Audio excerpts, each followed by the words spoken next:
First, connect to your Wi-Fi network.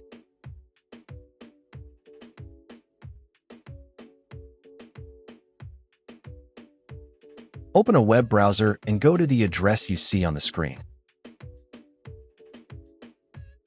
If none of these addresses worked, then find the address printed on a label on the back or bottom of your router. If this address also did not work, then watch my other video where I show how to find the correct IP address of the router and then return to this video. All links are in the description. After entering the correct address, you will be taken to the login page. Here, you'll need to type in your router's username and password. For most NETGEAR routers, the default username is admin, and the default password is password. After entering your login details, click this button.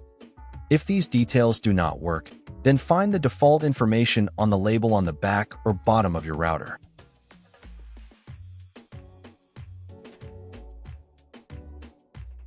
If nothing works, you will need to reset the router to its factory settings and set it up again from scratch. Links to videos are in the description.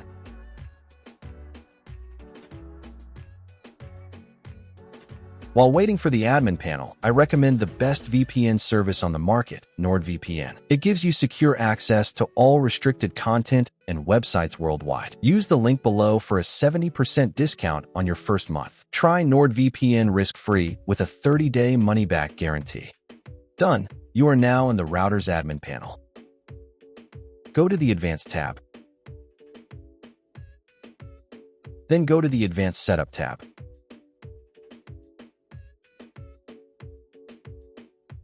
LED Control Settings.